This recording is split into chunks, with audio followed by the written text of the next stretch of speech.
أهلا وسهلا بكم قناة أريج الاستخارة.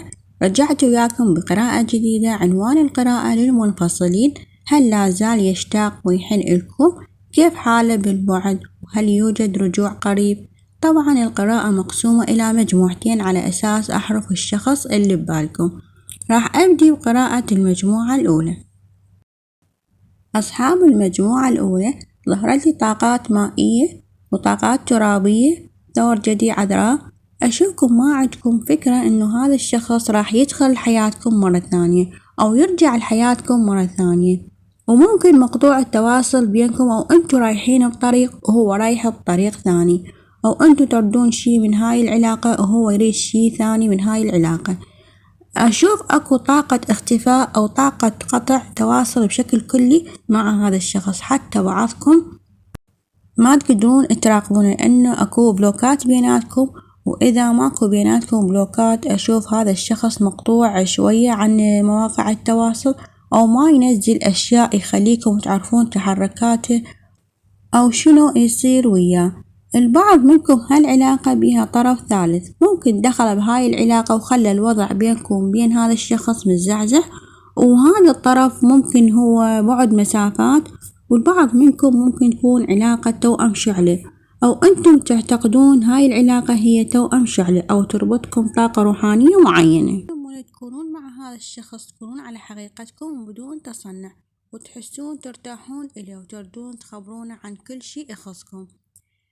بس أشوف طاقة خذلان، تحسون هذا الشخص خذلكم بعد كل هاي المشاعر اللي قدمتوها إليه.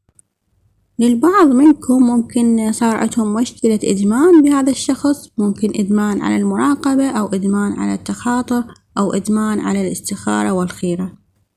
هاي طاقتكم الحالية. خلينا نشوف شنو أحوال هذا الشخص بالبعد. هذا الشخص جدا حزين، وحتى لو يبين للناس اللي حواليه هو سعيد، بس هو بداخله حزن ويحس نفسه وحيد. يفكر هواية إنه يتواصل وياكم، والتواصل وياكم يصير بأفكاره ومخيلته، ويريد يتواصل وياكم وخايف من ردة فعلكم، يعني راح تتقبلونه أو لا، تعاتبونه أو ما تعاتبونه. أكو طاقة برود مسيطرة على مشاعره. الأشخاص اللي يعيشون بعلاقة ثلاثية، يعني أنتوا بعلاقة وهو بعلاقة، بس اثنينكم منفصلين عن بعض، يعني أشوف اثنينكم تورون المشاعر برود اتجاه كل شخص تعيشون وياه، يعني هو يعيش بالبرود اتجاه الطرف اللي عايش وياه، وأنتم كذلك. أشوف طاقة جمود وبرود بحياة هذا الشخص حاليا. هذا الشخص عنيد شوية، وأشوفه متمسك بأفكاره وآرائه، يعني حتى لو القرار مو بصالحه ويأذيه، بس ما دام أنطى كلمة بعد ما يرجع عنده تفكير تقليدي. خلينا نشوف هذا الشخص هل يفكر ويحن لكم. هذا الشخص أشوفه فاقد الشغف اتجاه هواي أشياء، وممكن مر عليه شي في حياته خلاه يتصرف هالشكل، وممكن مر بتجربة خلته يحس بعجز، وبالتالي خلته يبطل يحارب على شي أو على علاقة أو وضع اجتماعي أو وضع عائلي، وبالتالي وصل لمرحلة إنه ما له القدرة يحارب. وأشوف الطاقة هاي ما راح تدوم، راح يمر بصحوة تخليه يرجع يفكر بشكل متوازن. بس أشوف الأشخاص الموجودين حواليه بالوقت اللي هو يصحى على نفسه راح ينسحبون. هذا الشخص يشعر أن طاقة العلاقة معقولة انتهت، أو أنتوا تخطيتوا الموضوع وياه، ما يحس أنه أنتوا منتظرينه، ويحسكم استسلمتوا عن هاي العلاقة.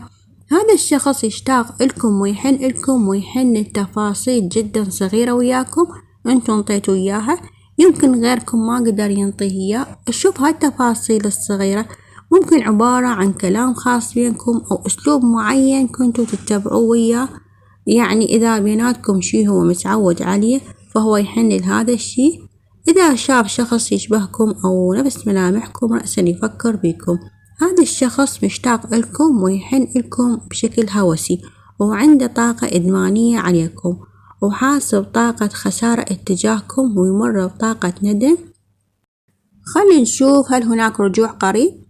هذا الشخص يحس عجلة حظه واقفة، يحس إنه ماكو شي بحياته يمر مثل ما يريد، يحس إذا رجع لكم راح تحسون إنه هو كذاب ومتلاعب، أو يضطر يبرر أو يثبت لكم إنه يريدكم بحياته بشكل ثابت. لذلك هالطاقة هو مو مستعد إلها، ما عنده الطاقة الكافية حتى يقعد يبرر أو يبذل مجهود، فمخلي كل شيء لوقته. هذا الشخص يمر بطاقة إرهاق، وممكن هو ضايع بين خيارين، يا شخصين أو رأيين.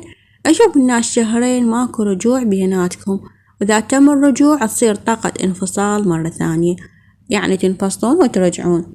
بنفس الوقت أشوف هالعلاقة مو منتهية أبد، راح يرجع ويصير أحداث جديدة مع هذا الشخص، بس راح يتطلب الوضع شوية انتظار أكثر. هاي قراءة أصحاب المجموعة الأولى، إن شاء الله عجبتكم وانطبقت عليكم. أصحاب المجموعة الثانية، خلينا نشوف هل يشتاق ويحن لكم وكيف أحواله بالبعد، وهل يوجد رجوع قريب. طبعا القراءة على أساس أعرف الشريك والشخص اللي ببالكم. هذا الشخص يمر بعلاقة جدا بها طاقة جمود، وأيضا تمسك بالرأي من قبلكم أو من قبل هذا الشخص. ممكن هاي العلاقة تكون علاقة رباعية، يعني أنتوا مرتبطين وهو مرتبط، أو تحسون هالإنسان مفضل طاقة ثبات أو طاقة روتينية بحياته على أنه يغامر ويبدي بشي جديد أو ياخذ خطوة تغير لحياته. ظهرت لي أبراج الحوت وطاقة نارية ومائية. هذا الشخص جدا جدا يحن لكم، أنتم أيضا تحنون له، اثنيناتكم عندكم طاقة حنية، اثنينكم مشتاقين لبعض. هذا الشخص يحس إنه مو قادر يقدم العرض اللي أنتم تتمنونه، ومو قادر ياخذ خطوة، وهو محتار بين شغلتين، بين إنه مو عارف ولازم يبقى مختفي من حياتكم، وبين إنه ما يقدر يقدم لكم خطوة معينة. هذا الشيء يخليه بطاقة ضياع وطاقة قلق. أنتم حاليا مستعدين تمشون من حياته إذا ظهر بحياتكم شخص أفضل، بس مو قادرين تتخلصون من الذكريات اللي داخلكم واللي عشتوها مع هالإنسان. أنتم حاليا طاقة انفصال، وهذا الشخص يفكر بيكم بشكل فظيع. أنتم أشوفكم حاسين إنه راح تخلصون فترة وأنتم بعيدين، وراح تبقون بطاقة انتظار. أنتم هيك تحسون، يعني تحسون راح تنتظرون هالشخص لفترة أطول، وحتى يمكن أنتم تعرفون ماكو رجوع، بس أكو أمل بداخلكم إنه تحصلون على إشارة. يعني أشوف عندكم حدث عالي وتحسون بطبيعة العلاقة وشنو راح يصير بيها. أنتوا تحسون هالإنسان يربطكم بشي جدا قوي، يمكن رابط روحي، يعني مهما حاولتوا تتناسون وترجعون للبداية، ولا إراديا تظهر أشياء قدامكم وتذكركم بهذا الشخص. للبعض منكم هاي العلاقة متأثرة بشخص منكم، يعني واحد منكم أما مرتبط أو متزوج. هاي طاقتكم الحالية. خلينا نشوف شنو هي أحواله بالوعي. هذا الشخص مو مرتاح عاطفيا بالوقت الحالي، ولو شنو ما كان وضعه العاطفي حاليا ما أشوف عنده استقرار عاطفي. أشوف استقراره العاطفي جدا متزعزع، وحاس إنه بطاقة ما مرتاح بيها. هذا الشخص ما عنده طاقة حب أو مشاعر وأحاسيس حاليا، عنده نقص عاطفي، ويجرب يبدي بداية جديدة بعيدة عنكم، بس كل ما يحاول يبدي بداية جديدة ويحس ما يحصل على الحب والحنية اللي يريدها. الأشخاص اللي صار بيناتهم انفصال بسبب طرف ثالث، أشوف هذا الشخص تبين إليه الطرف الثالث ما يستاهل يخسركم على موده. بعده يشعر بطاقة نارية من يسمع أخباركم، يشتاق لكم، يحن لكم، يحس ماكو أحلى منكم بحياته، يعني مظهريا وكشخصية يشوفكم أنتو أحلى شيء. أحواله بالبعد شوية جفاف بها وعدم استقرار، حتى من الناحية العملية يمر بوضع مهزوز وغير مستقر. ظهر لي أبراج مائية نارية ترابية، تحديدا برج الحوت والميزان. خلينا نشوف هذا الشخص يشتاق لكم ويحن لكم. هذا الشخص يشتاق لكم جدا ويحن لكم مثل ما أنتم تحنون إليه. بيناتكم طاقة توازن، أكو توازن من المشاعر والأحاسيس والعواطف. بنفس الوقت هذا الشخص ما مستعد ياخذ خطوة أو خطوات، عايش على الأمل، وحاس أنه بس يضبط وضعه وأموره وبعدها يلا يقدر ياخذ خطوة، لأنه هو بعقل الباطن يشوف أنه راح يقدر يضبط العلاقة وياكم.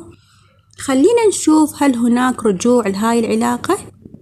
إذا أكو طرف ثالث راح يتم التخلص منه. هذا الإنسان يسعى يتخلص من الطرف الثالث أو يتخلص من طاقة الطرف الثالث اللي مرتبط بيها. وإذا ماكو طرف ثالث، شايفة هذا الشخص لازم يحل أمور معينة بحياته معرقلته، وبعدها يرجع يبدي خطوة وياكم. الشيء يتعلق برقم 10، أما 10 أيام أو 10 أسابيع، من بعد رقم 10 أشوف بيناتكم رجوع، وهاي البداية تكون حلوة جدا مع هذا الشخص، بداية عاطفية راح تكونون انتو فقط بيها. هذا الشخص بعد يحبكم ويريدكم ويريد يبدي بداية جديدة وياكم، لأن حاس انتو تستاهلون هاي الطاقة، ويشعر ما حد غيركم يستاهل يكون بحياته. ولهنا أكون خلصت قراءة المجموعة الثانية. إن شاء الله عجبتكم وطبقت عليكم. أتمنى من عندكم تشتركون بالقناة إذا بعدكم ما مشتركين، وتخلون لايك. أشوفكم فيديو جديد وقراءة جديدة. مع السلامة.